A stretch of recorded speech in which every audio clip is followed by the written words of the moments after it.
जिंदगी में ना रोज एक सवेरा आता है और हर एक सवेरे में कुछ नया कर गुजरने का मौका मिलता है। बहुत देर से ही सही, लेकिन मैंने उन मौक़ों को जीना शुरू किया है। वो सपने सच करने की ठान ली है जो मैं जीना चाहता हूँ।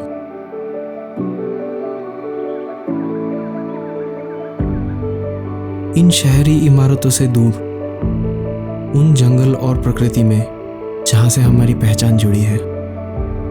मंजिल दूर है, लेकिन ये एक शुरुआत है बस। और क्या था, मैं निकल पड़ा एक नए सफ़र पे।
कुछ तो खास है इन पहाड़ों में, इन नदियों में, जो मुझे अपनी ओर खींचता है।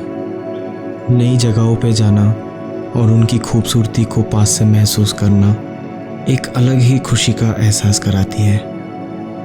On the way, we came across an abandoned dockyard, and the view from there was breathtaking. The place made us to think, no wonder there are great sunset locations. However, it would be something amazing to watch the last glow on a river surface as the sun sets in. Here, I am talking about mighty Brahmaputra.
भाई, ये ठंडी हवा बहुत refreshing है यार। जाने को ही मन नहीं कर रहा है एकदम। संजू, थोड़ी दूर में ना एक एंशियंट और फेमस मंदिर है, चल देख के आते हैं, फिर आराम से सनसेट का मज़ा लेंगे। पर सनसेट मिस होने का रिस्क है। अरे कोई रिस्क नहीं है, इजीली आ जाएंगे, फिर आराम से यहाँ पर बैठ के सनसेट का मज़ा लेंगे।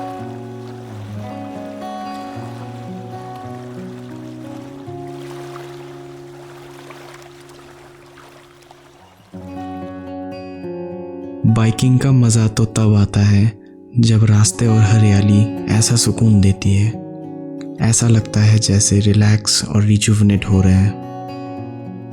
Really, your heart and soul fills with joy riding through these beautiful roads surrounded with greenery. These roads engulfed with nature makes it a paradise for any biker.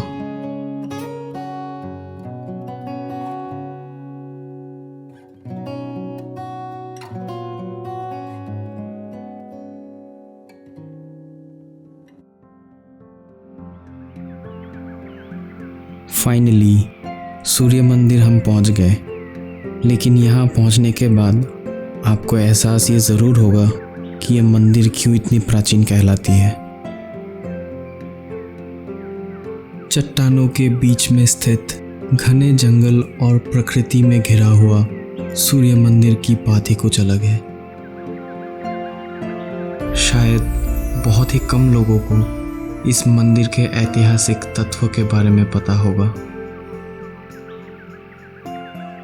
इस मंदिर को नेशनल इम्पोर्टेंस का भी दर्जा दिया गया है under the ancient monument and archaeological act.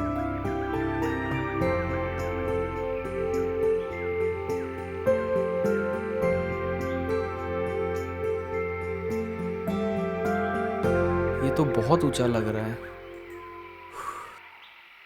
उफ, और कितना ऊपर चढ़ना है भाई। चल चल आगे थोड़ा चलते हैं।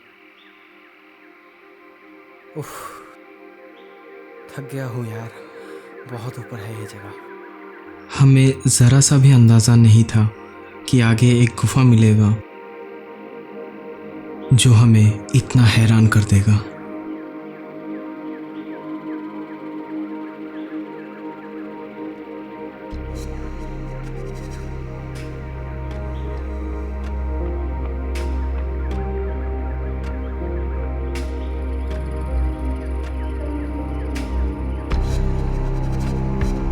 वैसे हमें अंदर जाने में एक डर सा तो लग रहा था,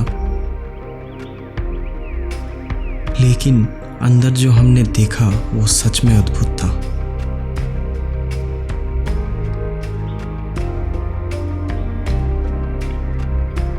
इंटरेस्टिंगली यहाँ जैनिज़्म के भगवान महावीर, हिंदुज़्म के कई देव देवियों और बुद्धिज़्म के सैक्रेड स्तूपास और भगवान बुद्ध ध्यान की मुद्रा में पत्थरों में अंकित है।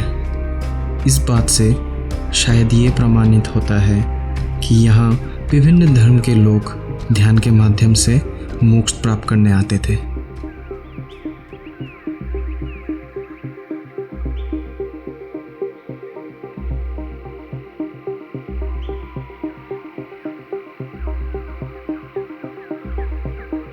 ऐतिहासिक तथ्यों से ये पता चलता है कि करीब 800 साल पहले जब आहूम राजत्व शुरू नहीं हुआ था, तब लोग यहाँ दुनिया भर से पढ़ने, घूमने और व्यापार के लिए आते थे।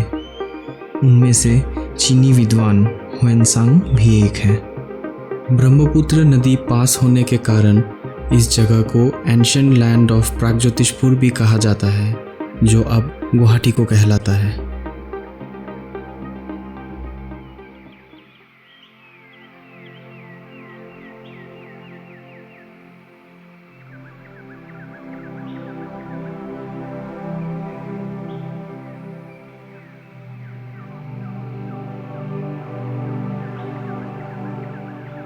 कहते हैं यहाँ 99,999 शिवलिंग चट्टानों में प्राचीन कालों से पाए गए हैं।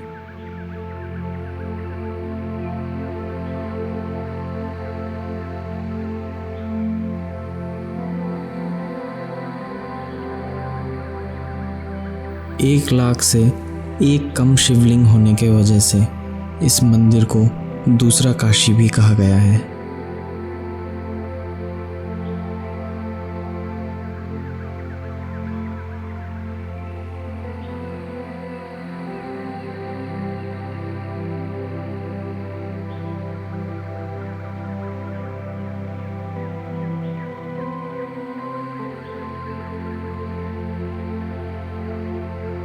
मंदिर के पंडित जी से बात करने के बाद ये पता चला कि यहाँ अनेक शिवलिंगों के बीच एक पत्थर है जहाँ भगवान विष्णु विराजमान है।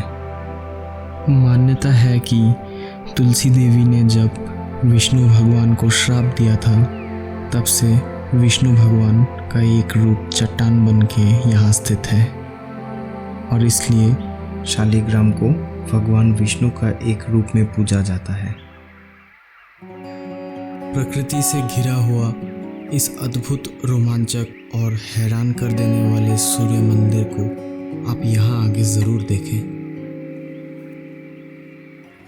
इस सफ़र को आगे बढ़ाते हुए हम यहाँ से निकल पड़े।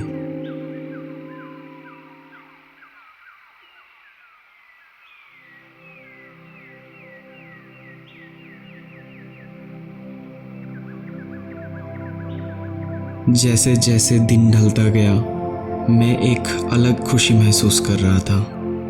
ढलते सूरज का शानदार नज़ारा देख मैं पूरे दिन का एक परफेक्ट एंड की तरफ बढ़ चला था।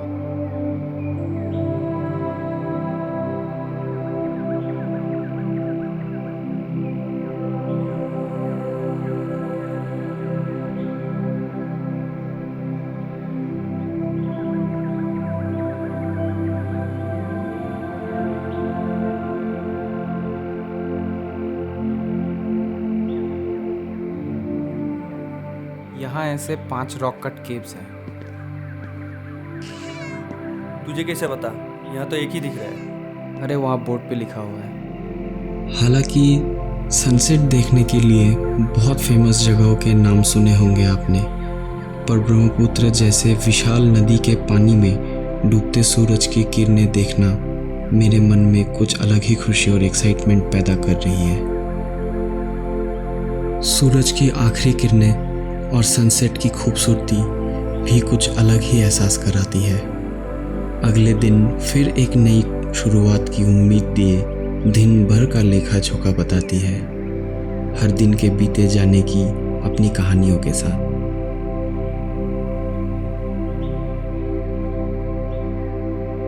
कुछ जादू सा है इस प्रकृति में। इंसान लाख तरक्की कर इमारतें बना ले, पर सुकून हमेशा प्रकृति के बीच जाकर ही आता है। वो पहाड़ों की ताज़ी हवा, चिड़ियों की आवाज़ और ऐसे कई चीज़ों से मैं बहुत एक्साइटेड और कंप्लीट फील कर रहा हूँ।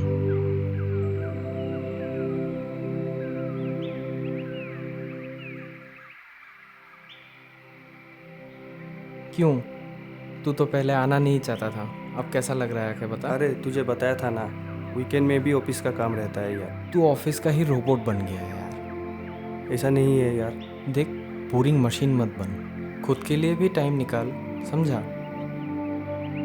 मुझे आज ऐसा महसूस हुआ कि हमें अपने बिजी डेली रूटीन से हटके कुछ ऐसे पल प्रकृति के बीच आके बिताना चाहिए जिससे हमारी विचारधारा को एक पॉजिटिव वाइब्स मिले।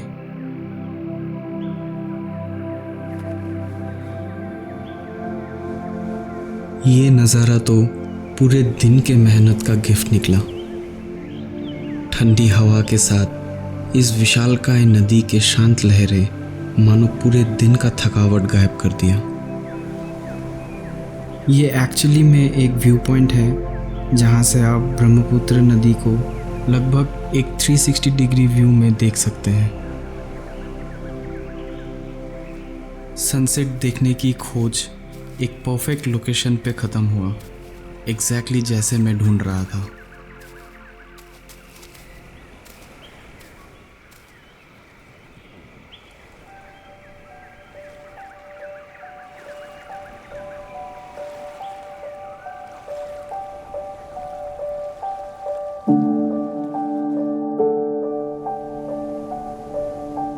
सूरज की आखिरी किरणें और सनसेट की खूबसूरती भी कुछ अलग ही एहसास कराती है।